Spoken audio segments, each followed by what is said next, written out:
하나오션 2023년 3분기 누적 실적을 스루풋 회계로 분석하고 연말 매출액을 예측해 보도록 하겠습니다. 손익분기점 매출 계획이 되겠습니다. 매출은 54.1% 증가했고 영업손실 71.2%가 감소해서 개선이 됐습니다. 포괄 가공비 배부 재고자산 회전율은 1.1회전으로 산출이 됩니다. 자산 재고자산 매출원가 회계가 뭐 분식회계다 이런 표현보다는 기본적으로 뭔가 부실하다 이렇게 좀 느껴집니다. 내용이 좋았다고 생각하시면은 구독 좋아요 부탁드리고요. 또한 필요하시면은 배석 보시기를 바랍니다. 이 9개월 동안의 포괄 가공비 배부 재고자산 회전율이 1.1회전이라고 한다면은 어찌 생각하면은 9개월 동안에 배 한 척 진수한 거다. 이거로 그냥 상징해 볼 수 있을 것 같습니다. TIO의 길, 스루프 TIO의 길을 좀 성격을 메모해 본 거고요. 제가 강조해 보고자 하는 것은 오랜 세월 지켜왔던 제조원가 법칙의 가정은 우리 세계의 특징이 아니다. 무엇인가 우리가 모르는 세계가 있다. 두 갈래의 길이 있다. 우리는 아직 가보지 못한 길을 들어가 볼 수 있다라고 저는 스루프 세계로 들어가는 길을 소개를 하는 것입니다. 그리고 다음과 같은 내용을 또 정리를 해 봤는데요. 우리나라에 경영혁신 조직이 왜 없어졌는가? 저는 회계 투명성 혁신이 일어나야 한다. 새로운 혁신이라고 그러면은 딴 거 없다. 기본 백투더 베이직으로 들어가서 회계부터 투명해야 혁신이 자연스럽게 일어날 수 있다. 저는 그렇게 주장하고자 하는 바입니다. 이것이 하나오션에도 적용될 수 있다고 할 것입니다. 대우조선해양을 인수한 하나오션의 주인이 바뀌었는데 회계가 변한 게 없다 그러면은 혁신이고 뭐고 소용없다. 이렇게 말씀드릴 수 있겠어요. 원가 회계 손익으로서 매출이 5조 2천억 원대를 달성해서 54.1%나 매출이 크게 증가했습니다. 그러나 포괄 가공비 배부 재고 자산은 20.6% 증가했는데 매출 증가보다 적게 증가했다는 얘기는 바람직한 결과입니다. 매출 총이익은 이 103.2% 전환이익이 발생이 됐어요. 그리고 판매 관리비를 빼면은 판매 관리비는 16%가 증가해서 영업 손실 1735억 원으로서 전년보다 85.7%가 개선이 됐습니다. 영업이익률도 32.5%나 크게 증가했습니다. 상승했습니다. 원가 생산수도 올랐고요. 자, 이런 결과를 가지고 스루프 회계로 분석한 결과를 말씀드리면은 매출에 비례하는 매출 재료비는 3조 1천억 원대에서 16.3% 증가했습니다. 어, 이 매출 증가율보다 작게 증가했다는 얘기는 원재료 가격이 하락했다라고 1차 추론을 해 볼 수 있겠습니다. 수르픈율이 19.5% 증가했고요. 마진율이 크게 올랐다. 이런 얘기가 되겠습니다. 운영 비용이 7.9% 증가했습니다. 그 결과 TOE 생산성은 0.81로서 0.52%나 아니 0. 그러니까 52%나 상승했습니다. 스루풋 영업 손실은 4,871억 원으로서 원가 회계 영업 손실보다 3,137억 원이 더 손실이 난 입장입니다. 이것은 가공비 배부 재고 자산, 특히 포괄 가공비 배부 재고 자산이 증가했기 때문입니다. 재고 자산 내역을 보면은 총 제조 비용에 영향을 미치는 제공품은 7,454억 원이나 크게 증가를 했고요. 그 다음에 계약 자산은 많이 증가하진 않았습니다. 428억 원 증가했는데 이 증가한 만큼 매출 증가를 더 시켰다는 얘기가 되겠습니다. 계약 자산이라는 것은 그래서 실질적으로는 현재 제공품이 7,454억 원 늘어난 것이 이것이 그 원가 회계 영업 손실보다 스루풋 영업 손실이 더 3천억 가량 더 손실이 난 주요 원인이 되겠습니다.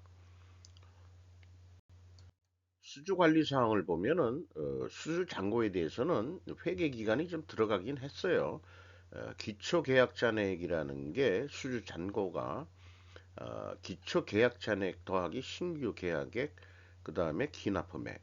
그래서 그 이 신규 계약까지 포함해 가지고 이 수주 총액에 표시했는데 별도로 그 이 기초 계약 잔액 요거를 왼쪽에 표시하고 신규 계약액을 또 표시를 해야 이게 정당한 거지. 이렇게 표시해서는 자꾸 두리뭉실해진다.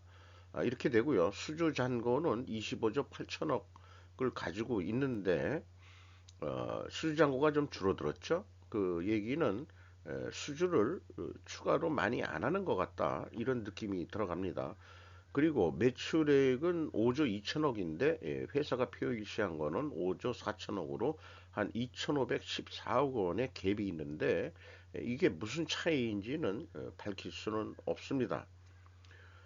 여기 뭐 위험 회피 그 회계 처리에 따른 확정 계약 자산 부채의 매출 가감액은 제외되어 있다 하니까 이런 특별한 하고는 관계 없다는 거죠. 어쨌든 저는 수주 산업들은 계속 얘기하는 겁니다만 현대중공업에 가서 연수를 좀 받아가지고 와야 되지 않겠냐. 그렇게 소개를 할 수밖에 없습니다. 비용의 성격적 분류 내용을 재료비와 운영비용으로 디커플링해서 분석을 해보면은 MC 매출원가 재료비는 2조 8천억 원대로서 27.3%가 증가했고요. 운영비용은 7.9%가 증가했습니다. 이 운영비용에서 판매관리비를 뺀 것이 현장 가공비가 되겠습니다. 2조 3,743억 원의 가공비가 나오는데 금액상 7.3% 증가했고요. 제조 원가 비율로는 40%로서 0.5% 상승했고 재료비는 0.5% 하락했습니다. 여기서도 큰 차이는 아니지만은 원재료 가격이 하락했다라고 2차 추론을 해 볼 수 있겠습니다. 재고자산 매출원가 회계 투명성 검증 3단계로서 1단계 PQ 총 제재 비용의 갭이 있습니다. 그리고 이것은 PQ 총 생산 재료비의 갭하고도 동일한 금액이고요. 스루프 분석은 계약 자산까지 포함하기 때문에 그 증감액을 어, 가감해 주면은 갭이 450억 나오고 전년도는 1713억 원이 갭이 존재합니다. 불투명하다는 얘기죠. 그리고 2단계로서 그 재고자산의 변동 범위가 회사는 전체 재고자산을 기준으로 가져가고 있는 것으로 해석이 됩니다. 그래서 그 갭이 여기 위에 나와 있는 대로 똑같은 갭이 발생이 됩니다. 그래서 회사가 전체 재고 자산을 가져가고 있다고 하니까 BWCA의 증감액을 가감해 주면은 제로가 나와줘야 되는데 역시 갭이 있습니다. 이것이 무엇인지는 추적할 길이 없었습니다. 재고자산 회계 투명성 검증 3단계로서 현금 흐름표 기준 전체 재고자산의 증감액인데요. 현금 흐름표상으로 7,526억 원의 현금이 나갔다면은 재고가 그만큼만 증가하면 되는데 8,168억 원으로 크게 증가했습니다. 그래서 642억 원의 재고가 어디서 굴러 떨어졌는데 이게 뭐냐 그러면은 평가 손실 환입액을 잡았다. 그래도 남고요. 작년도에는 더 4천억 가량이나 갭이 납니다. 이런 것이 불투명한 건데 올해 들어와서 하나오션이 인수를 했으니까 폭은 좀 줄어들었다. 이렇게 좀 생각해 볼 수 있는데 작년에 그 하나오션에 팔아 넘기기 전에 영업 성과를 뭐 좋게 하기 위해서 뭔가 작업을 하지 않았느냐? 뭐 이런 그 생각도 하게 돼요. 그리고 계약 자산도 그 현대중공업 같은 경우에는 딱 일치를 합니다만은 그 현금 흐름표의 계약 자산은 258억 원 증가한 거로 돼 있는데 재무 상태 현금 흐름표상으로는 재무 계약 자산의 증가액을 계산하면 428억 원이거든요. 여기서도 이게 계약 자산이 틀립니다. 그러니까 원가 매출 원가를 믿기는 어렵다. 음, 다른 말로 하면은 분식회계 같다. 왜 근데 매년 이렇게 부정확하게 하는지 그것을 좀 하나 오션은 바로 잡아야 되지 않겠냐. 그동안은 주인 없이 한국산업은행이 하다 보니까 숫자적으로 장난질들을 하는 것 같은데 경영혁신이고 나발이고 회계부터 투명하게 해라. 그것이 혁신이다. 저는 그렇게 에, 주장코죠 합니다. 운영비용 중에서 인건비가 6,531억 원이 집행이 됐는데 전년 동기보다 10.9% 증가했고요. 직원 수는 41명, 뭐 자연적인 증가 추세겠죠. 평균 임금이 9,900만 원으로서 1억 원대에 가깝습니다. 이것이 이제 하청업체 직원들까지는 아닙니다. 직원이 8,700명 있다고 하면은 아마 그 현장 그 하청업체 직원들은 더블 정도 이상으로 많이 와서 작업을 할 겁니다. 그래서 현대중공업은 한 7,800 정도뿐이 안 되거든요. 왜 이렇게 차이가 날까? 그러면은 이 잔업 같은 거 현대중공업 안 하고도 이익을 아니 유지가 되고 있는데 뭔가 이런 불필요한 그이 공정 진행 등으로 해서 잔업이 발생하고 있다. 그렇게 봐집니다. 월액제 사원 관리직만 있는 것도 아닐 거예요. 직영 인원도 생산에 이 선박 건조에 들어가는 직영 인원도 뭔가 있긴 있을 겁니다. 그렇게 생각이 들어갑니다. 그래서 외주 가공비가 1조 5,881억 원이 집행이 됐는데 무려 전년보다 66.1%가 증가했어요. 이게 무슨 그러니까 하청업체 협력 외주 가공비니까 현장에서 일을 하더라도 개정 과목은 외주 가공비로 아마 처리할 건데 이 도커에서 작업하니까 어디 외주 물건이 나갔다가 들어왔다 하는 거는 아닐 거예요. 아니면은 밖에서 만들었대도 와서 조립을 해야 되겠죠. 그런 것들이 많이 있습니다. 그 이 선박 회사는 어 이게 좀 그러니까 그 이 하청업체들의 그 어떤 그 단가 계약이 크게 증가했다 이렇게 볼 수 있을 것 같네요. 관리 용역비라는 것도 17.5%가 증가했습니다. 이것은 매출원가하고 그 판매관리비의 합을 분석을 위해서 그이 매출원가 재료비하고 그다음에 운영비용하고 이 디커플링 한 건데 외주 가공비가 꽤 그 크게 나가고 있죠. 그리고 공사 충실 환입액을 잡아가지고 매출원가를 또 줄이는 작업을 또 했습니다. 그게 금액이 작지도 않습니다. 공사 손실 충당금을 잡은 것을 그 환입액을 잡아서 매출원가를 깐다. 이런 것도 근데 현대중공업은 이렇게 디테일하게 내질 않아요. 그냥 다 기타 비용으로 몰아가지고 대부분 종업원하고 감가상각비하고 그 다음에 이제 기타로 그냥 몰아버립니다. 조금 더 현대중공업은 좀 더 구체적이 됐으면 하는데 그런 데에서 우리가 장난질하는 거 없으니까 핵심적인 것은 인건비 추이하고 감가상각비가 현장 선박 건조 비용의 대부분이다. 라는 것을 얘기하는 거겠죠. 그렇게 생각이 들어갑니다. 경영평가 지표로서 포괄 가공비 배부 재고 자산 회전율이 1.1회전으로 조금 내려갔어요. 그리고 수르픈율은 거의 20%나 상승했습니다. 이렇게 역방향이면은 분식회계 개연성 가정을 세웁니다. 생산성 크게 증가했고요. 이자 부채 레버리지율은 경영권 방어선인 50% 이하로 떨어뜨렸습니다. 주인이 바뀌면서 자본을 그 출자하면서 어, 그 부채 비율을 내린 게 되겠죠. 그렇게 판단이 일부는 또 갚았을 수도 있습니다. 이자 보상 비율은 마이너스 1.7배로 그래도 22.5배가 향상이 됐습니다. 부채를 많이 줄였다는 얘기가 되겠습니다. 현금버퍼율 뭐 17.7% 나타나고요. ROIC 마이너스 10.5%로 이것도 41.3%나 개선이 됐습니다. 분식회계 개연성 가정을 했는데 이것을 그 하나오션이 반영을 하려면은 원재료 매입 가격 상승과 수주 판매 가격 상승으로 입증해야 됩니다. 그래서 또한 입증으로 필요한 것은 수량으로 회전율을 해보면 되는데 아마 그 선박이니까 수량으로 계산하기 간단할 것 같아요. 그렇게 생각이 이, 요것도 근거 자료로 제시해야 될 것입니다.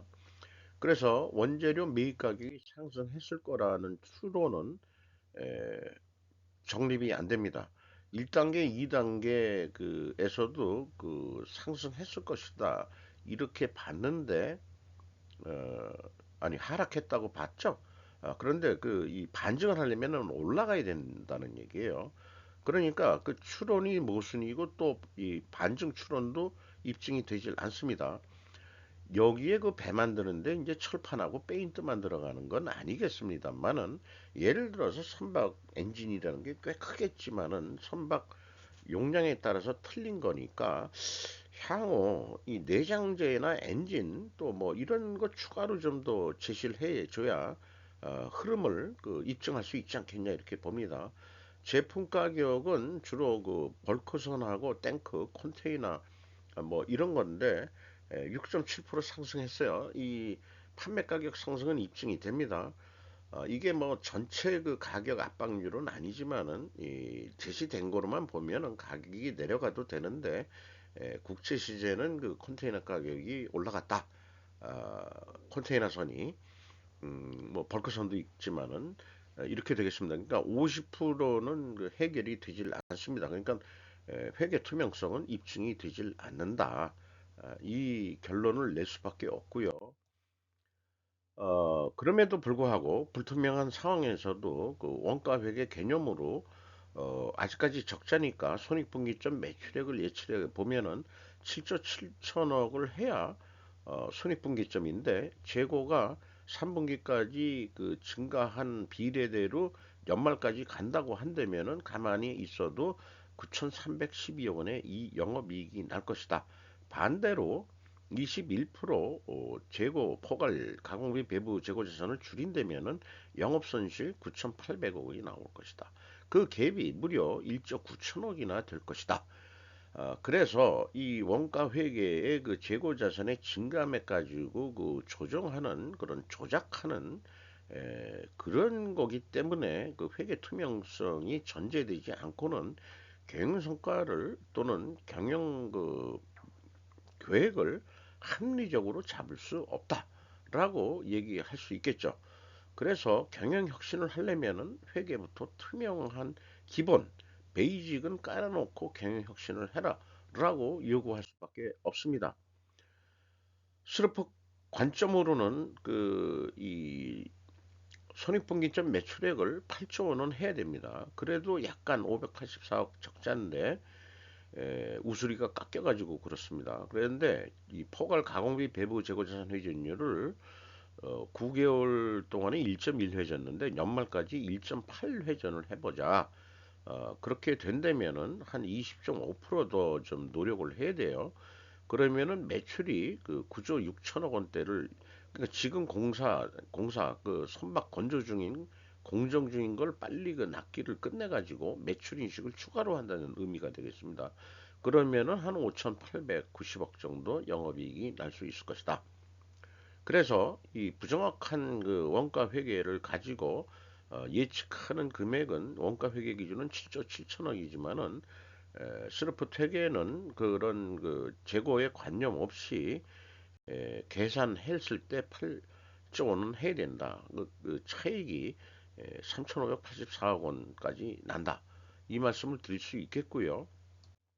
원래 손익분기점 계획이 아니라면은 재고가 증가했을 경우 원가 외의 영업이익보다 이익이 감소하는 것은 통계상 그렇게 나오는데 판매 예가는 원가 회계보다는 원래 낮게 나오게 되어 있습니다. 재고 증가할 때는.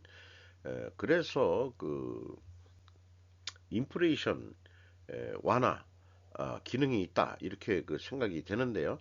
예가가 높게 나올 경우 특별 원인이 있는데 그게 아까 그 계약 자산이 이 반영이 됐고 또 손익분기점 예측을 하는 그 과정에서 그런 거기 때문에 손익분기점을 스루프 관점상으로 그 이익을 내려고 그러면은 그렇게 높게 그 예측을 판매 그러니까 그 매출 계획을 높게 잡을 수밖에 없다 하는 그런 결과가 나오게 되겠어요.